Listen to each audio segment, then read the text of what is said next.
이 시간 하나님께서 우리에게 주신 말씀 이사야 41장 구약성경 1016쪽에 있습니다. 우리 드라마 바이블로 먼저 이사야 41장의 말씀을 함께 읽겠습니다. 제 41장. 섬들아 내 앞에 잠잠하라. 민족들아 힘을 새롭게 하라. 가까이 나오라. 그리고 말하라. 우리가 서로 재판자리에 가까이 나아가자. 누가 동방에서 사람을 일깨워서 공의로 그를 불러 자기 발 앞에 이르게 하였느냐. 열국을 그의 앞에 넘겨주며 그가 왕들을 다스리게 하되 그들이 그의 칼에 티끌 같게 그의 활에 불리는 총에 같게 하매 그가 그들을 쫓아가서 그의 발로 가보지 못한 길을 안전히 지났나니 이 일을 누가 행하였느냐. 누가 이루었느냐. 누가 처음부터 만대를 불러내었느냐. 나 여호와라. 처음에도 나요 나중 있을 자에게도 내가 곧 그니라. 섬들이 보고 두려워하며 땅끝이 무서워 떨며 함께 모여와서 각기 이웃을 도우며 그 형제에게 이르기를 너는 힘을 내라 하고 목공은 금장색을 격리하며 망치로 고르게 하는 자는 매질꾼을 격리하며 이르되 땜질이 잘 된다 하니 그가 못을 단단히 박아 우상을 흔들리지 아니하게 하는도다. 그러나 나의 종 너 이스라엘아, 내가 택한 야곱아, 나의 벗 아브라함의 자손아, 내가 땅 끝에서부터 너를 붙들며 땅 모퉁이에서부터 너를 부르고 내게 이르기를 너는 나의 종이라. 내가 너를 택하고 싫어하여 버리지 아니하였다 하였노라. 두려워하지 말라. 내가 너와 함께 함이라. 놀라지 말라. 나는 내 하나님이 됨이라. 내가 너를 굳세게 하리라. 참으로 너를 도와주리라. 참으로 나의 의로운 오른손으로 너를 붙들리라. 보라, 내게 노하던 자들이 수치와 욕을 당할 것이요 너와 다투는 자들이 아무것도 아닌 것 같이 될 것이며 멸망할 것이라. 네가 찾아도 너와 싸우던 자들을 만나지 못할 것이요 너를 치는 자들은 아무것도 아닌 것 같고 험한 것 같이 되리니 이는 나 여호와 너의 하나님이 내 오른손을 붙들고 내게 이르기를 두려워하지 말라. 내가 너를 도우리라 할 것입니다. 버러지 같은 너 야곱아, 너희 이스라엘 사람들아, 두려워하지 말라. 나 여호와가 말하노니 내가 너를 도울 것이라. 내 구속자는 이스라엘의 거룩한 이인이라.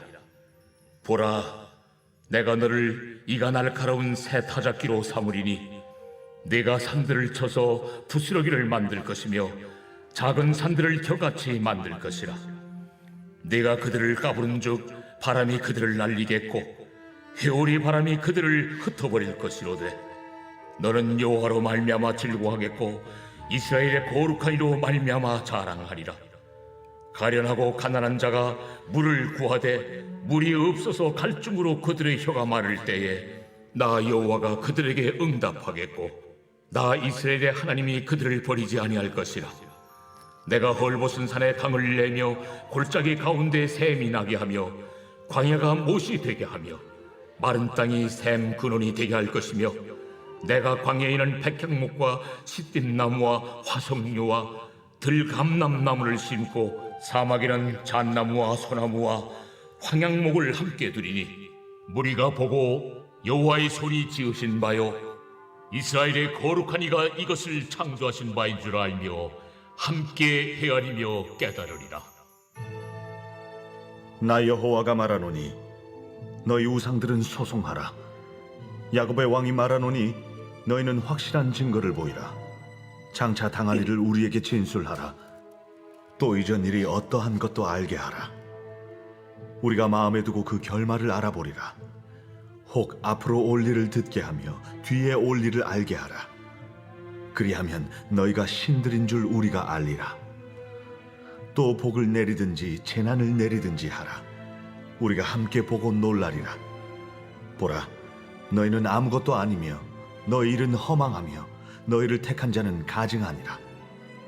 내가 한 사람을 일으켜 북방에서 오게 하며 내 이름을 부르는 자를 해도는 곳에서 오게 하였나니 그가 이르러 고관들을 석혀같이 토기장이가 진흙을 밟음같이 하리니 누가 처음부터 이 일을 알게 하여 우리가 알았느냐? 누가 이전부터 알게 하여 우리가 옳다고 말하게 하였느냐? 알게 하는 자도 없고 들려주는 자도 없고 너희 말을 듣는 자도 없도다. 내가 비로소 시온에게 너희는 이제 그들을 보라 하였노라. 내가 기쁜 소식을 전할 자를 예루살렘에 주리라. 내가 본즉 한 사람도 없으며 내가 물어도 그들 가운데 한 말도 대답할 조언자가 없도다. 보라, 그들은 다 헛되며 그들의 행사는 허무하며 그들이 부어 만든 우상들은 바람이요 공허한 것뿐이니라. 아멘. 오늘 우리는 이사야 41장 말씀을 함께 읽었는데요. 이사야 41장 말씀은 크게 세 부분으로 나눌 수가 있습니다.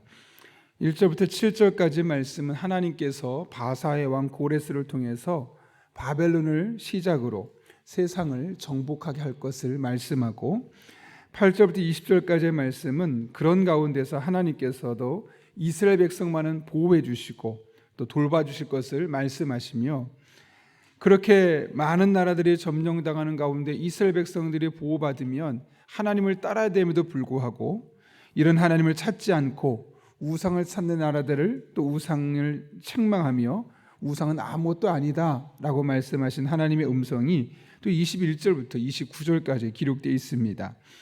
그렇게 세 부분으로 기록되어 있는데, 특별히 오늘 1절부터 7절까지의 말씀을 보게 되면 1절을 보십시오. 이렇게 되어 있죠. 섬들아 네 앞에 잠잠하라. 민족들아 힘을 새롭게 하라. 가까이 나아오라. 그리고 말하라. 우리가 서로 재판자리에 가까이 나아가자. 여기 재판자리로 모든 나라들을 부르고 있음을 보게 됩니다. 왜 재판자리로 부를까요? 재판에서 내려진 판결은 정확하죠.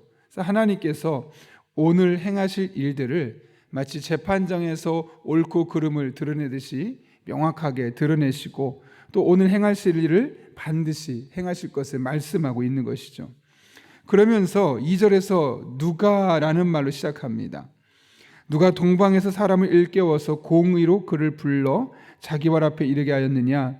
열골 그의 앞에 넘겨주며 그가 왕들을 다스리게 하되 그들이 그의 칼에 티끌 같게 그의 활에 불리는 초계 같게 하매. 여기 보게 되면 동방에서 사람을 일깨운다고 말합니다. 여기 동방에서 일어난 사람은 누구를 말할까요? 바로 바사왕 고레스를 말합니다. 바사왕 고레스를 통해서 바벨론을 포함한 그 일대 모든 지역을 점령시키겠다라는 겁니다. 그래서 그의 칼에 다른 나라들은 마치 티끌처럼 이렇게 연약한 존재로 무너지게 될 것을 말씀하고 있는 거죠. 그런데 그 일을 누가 하는 겁니까? 바사 왕 고레스니까 바사의 신이, 힘있고 능력 있는 바사의 신이 그렇게 하는 것이 아니라 여기 누가라는 말을 벌써 2절에 2번 쓰고 있죠. 앞에 누가라고 하고 또 4절에 보게 되면 이 일을 누가 3번에 걸쳐서 말합니다. 이 일을 누가 행하였느냐? 누가 이루었느냐? 누가 처음부터 만대를 불러내었느냐? 라고 말하면서 이 존재, 즉 바사왕 고레스를 불러 일으키고 그 왕을 통해서 이 땅을 정복할 것을 하신 분이 누구신지를 분명히 말씀하고 있습니다. 나 여호와라 라고 말씀하십니다. 처음에도 나요 나중에 있을 자에게도 내가 곧 그니라. 하나님께서 철저하게 바사왕 고레스를 통해서 그 지역 나라들을 점령해 갈 것을 말씀하고 있는 것이죠. 여러분, 이것이 과연 우리에게 무엇을 의미하는 것일까요? 하나님께서 인류의 모든 역사, 심지어 이방 나라들의 왕까지도 주관하고 계심을 말씀하고 있는 것이죠. 그것도 믿는 사람들의 삶뿐만 아니라 믿지 않는, 바사라는 이방 나라까지도 하나님께서 고레스라는 사람을 왕으로 세우시고 그를 통해서 인류의 역사를 주도하고 계신다는 겁니다. 그런데 사실 이 당시 이스라엘 백성들이 보기에 이렇게 일하신 하나님의 역사가 이해가 충분히 되었을까요? 이해되지 않고 탐탁하지 않았을까요? 이해되지 않는 겁니다. 만약 그들의 관점에서 하나님께서 이스라엘 백성들을 사랑하신다면 어떻게 하는 게 정상일까요? 바사왕 고레스를 불러 일으켜서 그 주변 나라들을 점령하고 세력을 하나로 만드는 것이 아니라 이방이니까 그 나라도 무너뜨리고 오히려 이스라엘 백성들이 철저하게 일어나서 가장 강력한 나라가 되어서 부귀 영화를 누리게 하는 것, 그것이 이스라엘 백성들이 가지고 있었던 생각 아니었겠습니까? 오늘날 우리 생각도 다르지 않죠. 이 세상은 철저하게 우리 믿음의 사람들을 위해서 하나님께서 일하시는 것이 되기를 원합니다. 예컨대 교회 다니지 않는 누군가가 경제적으로 성공하고 교회 다니지 않고 예수 믿지 않음에도 불구하고 사회적으로 명망이 있고 실력이 있고 뭔가 그 사람들은 뒷줄에 뭔가를 대서 자꾸 위로 올라가는데 그렇지 못한 우리의 모습을 보면 하나님께서 일하시는 방법이 도무지 납득이 되지 않습니다. 아니, 하나님 이 세상을 바꾸시려면 믿음의 사람들이 잘 되게 하여 주셔서 승승장구하게 해주셔서 별 고민 없이 그들의 힘으로, 그들의 지혜로, 능력으로 이 세상을 바꾸셔야 되지 않겠습니까? 이것이 우리네 생각인데 오늘 말씀으로 따지면 예수님 전혀 믿지 않는, 예수님과 전혀 상관없는 사람이 정치, 경제, 사회, 문화, 대통령까지, 국회의원까지, 국무위원까지 그런 사람들이 승승장구하고 있는 겁니다. 그런 걸 믿는 사람이 바라본다면 어떤 마음이 되겠습니까? 하나님, 이거 뭔가 아닌 것 같습니다. 예수 잘 믿는 나한테는 왜 그런 성공의 경험을 주지 않고 예수 믿지 않고 오히려 하나님을 거부하는 이에게 저런 성공적인 일들을 누릴 수 있게 해주시는 겁니까? 이 당시 이스라엘 백성들은 이렇게 일하신 하나님이 이해가 될 수 없었던 겁니다. 이스라엘이 역사의 주관자가 되고 바사처럼 강대한 나라가 되고 그 힘으로 세상을 통일해서 기독교를 널리 전파하는 것이 그들이 보기엔 더 합리적으로 보였고 그렇게 하는 것이 하나님의 일이 아닌가라고 생각했을 겁니다. 실제로 여러분, 예전에 십자군 전쟁이 바로 그런 맥락에서 시작된 거 아니겠습니까? 우리가 복음으로 세상을 바꾸겠다, 우리 힘으로 바꾸겠다 해서 전쟁이 일어났던 것 여러분 기억하고 있을 겁니다. 그런데 하나님은 그렇게 우리가 생각하는 방법대로만 일하는 분이 아님을 오늘 본문을 통해서 깨닫게 되는 것이죠. 하나님은 전혀 우리가 이해할 수 없는 방법으로 이방 나라를 사용하셔서 오히려 그 주변 나라들을 정리하고 있는 것을 보게 됩니다. 여러분, 살아가다 보면 하나님이 하신 일이 비합리적으로 보일 수가 있습니다. 때로는 하나님이 계시지 않은 것 같고 하나님이 나를 포기한 것 같고 하나님의 역사가 하나님 없이 흘러가는 것처럼 보일 때가 종종 있습니다. 그러나 결코 그렇지 않습니다. 아니, 결코 그럴 수 없습니다. 이 세상 모든 역사, 모든 사람은 하나님의 손 안에서 움직이게 되어 있습니다.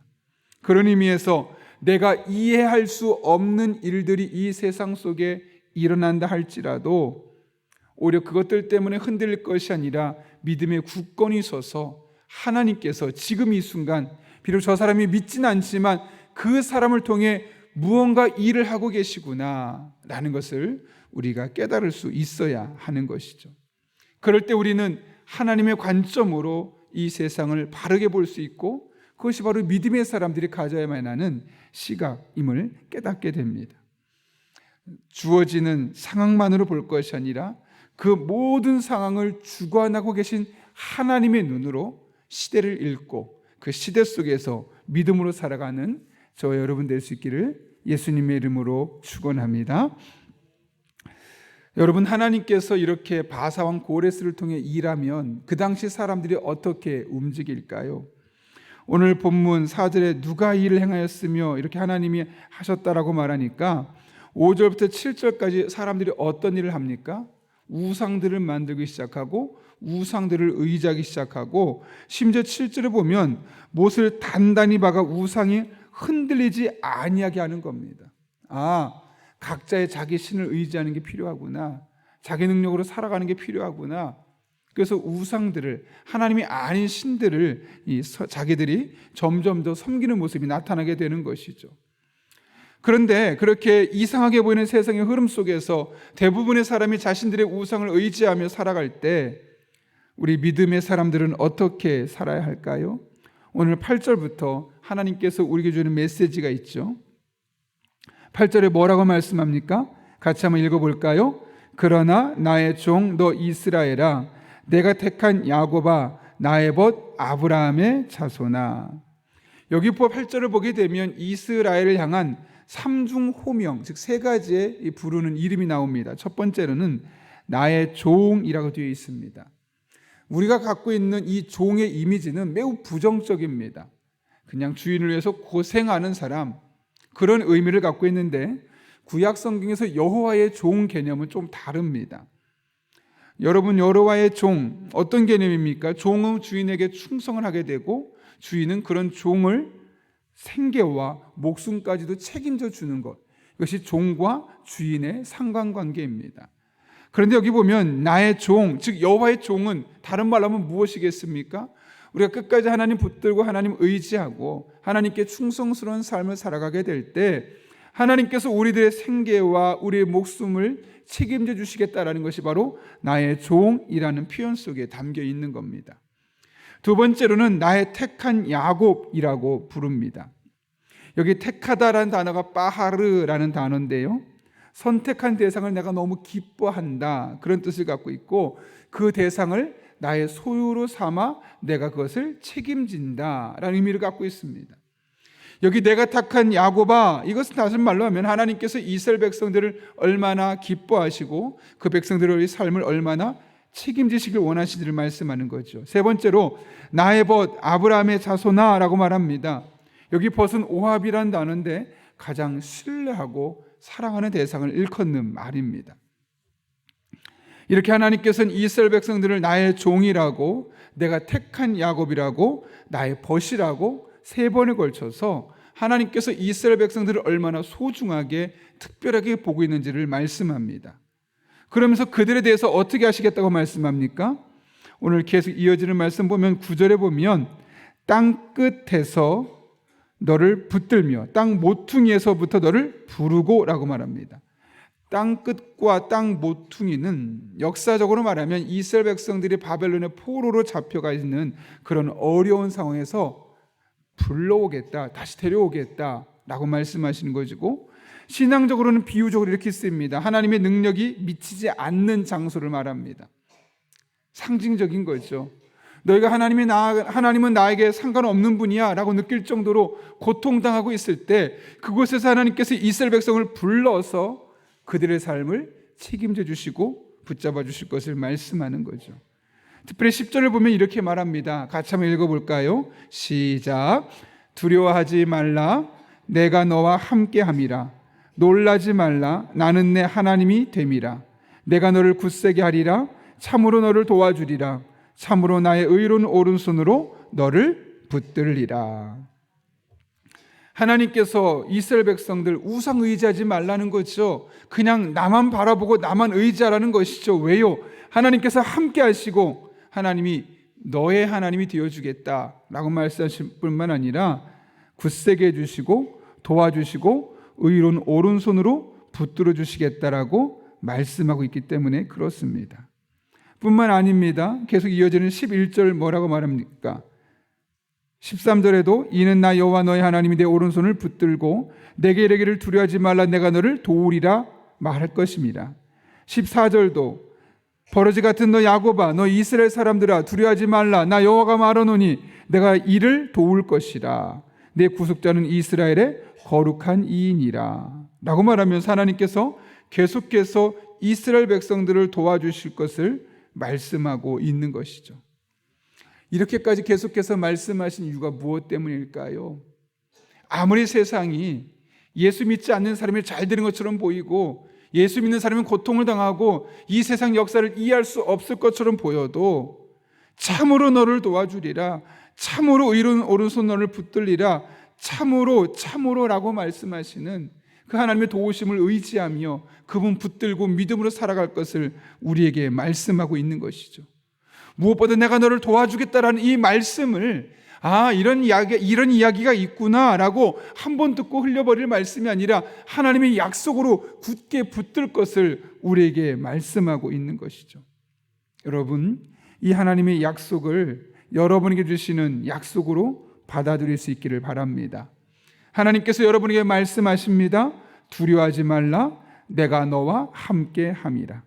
놀라지 말라. 나는 너의 하나님이 됨이라. 내가 너를 굳세게 하리라. 참으로 너를 도와주리라. 참으로 나의 의로운 오른손으로 너를 붙들리라. 이 말씀을 내게 주시는 약속의 말씀으로 붙들고 나아갈 때 여러분의 삶의 모든 두려움은 사라지게 될 것입니다. 그리고 실제로 여러분을 굳세게 하시고 여러분을 도와주고 계시는 하나님의 풍성한 은혜를 경험하게 될 것입니다. 세상이 여러분이 생각하는 것과 다르게 흘러가는 것처럼 보여도 끝까지 이 약속의 말씀을 붙들고 믿음으로 살아가는 우리들 될 수 있기를 예수님의 이름으로 축원합니다. 함께 기도하겠습니다. 거룩하신 아버지 하나님, 이스라엘 백성들, 이 세상의 모든 인류 역사를 주관하되 우리 한 사람 한 사람을 끝까지 붙들어 주시고 함께 하시고 의로운 오른손의 능력으로 축복하실 것을 믿음으로 받게 하신 것 진심으로 감사를 드립니다. 세상 역사가 믿지 않는 사람이 잘 되는 것을 볼 때 우리 마음에 이해되지 않고 하나님이 왜 그렇게 하시나 라는 생각이 들 수가 있습니다. 그러나 이 모든 것 우리가 다 알 수 없지만 하나님의 또 다른 계획 안에 뒤어진 것임을 깨닫고 우리는 오롯이 우리와 함께 하시고 우리의 하나님이 되어주실 뿐만 아니라 의로운 오른손으로 붙드시고 우리를 굳세게 하신 하나님만 바라보며 믿음으로 한 걸음 한 걸음 걸어가게 하여 주옵소서. 그럴 때 오늘 이사야 41장에 이 하나님이 우리 하나님 되심을 온전히 경험하게 하시고 우리 입술에 간증되게 하여 주옵소서. 예수님의 이름으로 기도하옵나이다. 아멘. 주님께서 가르쳐준 기도 함께 하겠습니다. 하늘에 계신 우리 아버지, 아버지의 이름을 거룩하게 하시며 아버지의 뜻이 하늘에서와 같이 땅에서도 이루어지게 하소서. 오늘 우리에게 일용할 양식을 주시고 우리가 우리에게 잘못한 사람을 용서해 준 것 같이 우리 죄를 용서하여 주시고 우리를 시험에 빠지지 않게 하시고 악에서 구하소서. 나라와 권능과 영광이 영원히 아버지의 것입니다. 아멘. 이 시간 함께 기도하실 때 세상의 모든 역사를 주관하신 하나님, 우리가 그분을 바라보며 세상에 흘러가는 것이 마치 하나님 없어 보이는 것처럼 보이지만 결코 그렇지 않고 오히려 그분이 우리를 굳세게 하시고 우리에게 의로운 오른손으로 축복하시는 분이심을 끝까지 믿음으로 견지하며 하루하루 하나님만 바라보고 의지하며 나아가는 주의 종들 될 수 있게 달라고 기도합니다. 한 걸음 나아가 오늘도 성령으로 충만하게 하시고 마땅히 기도할 바를 알게 하여 주셔서 모든 것을 합력해 선을 이루시는 하나님을 경험할 수 있게 달라고, 가정을 위해 기도하되 재정, 건강, 자녀, 관계 등 가정 가운데 필요한 부분을 채워주시되 특별히 우리 자녀들 중에 이제 수학, 대학 입시를 눈앞에 두고 있는 우리 친구들 끝까지 대학 원하는 학교에, 좋은 학교에, 맞는 학교에 진학하게 도와주시고 또 취업을 준비하는 우리 자녀들의 앞길이 활짝 열려질 수 있게 해달라고 교회를 위해 기도합니다. 우리 교육 공동체를 위해 늘 기도하는 중보기도 팀의 기도를 들으시고 응답해 주시며 그들을 통해 그들의 삶을 축복해 주셔서 마음껏 헌신할 수 있게 해달라고, 또 말씀과 함께 천리역정을 매일매일 해가는 과정을 통해서 하나님의 계획과 뜻을 알아가는 은혜를 경험할 수 있게 해달라고, 세계 곳곳에 전쟁과 가난 어린이 아파하고 있는 사람들을 위로해 주시고 사회 약자들이 이해받고 서로 마음을 헤아리는 나라 될 수 있게 해달라고, 또 여러분이 가정 기도 제목과 여러분의 오이코스 멤버들을 위해서 이 시간 하나님의 도우심을 구하며 간절한 마음으로 함께 기도하겠습니다. 거룩하신 아버지 하나님, 오늘 또 우리를 불러주시고 하나님의 은혜를 삼아하며 기도하게 하시는 데 감사합니다. 하나님만 바라봅니다. 의지합니다. 믿음의 길을 걸어가길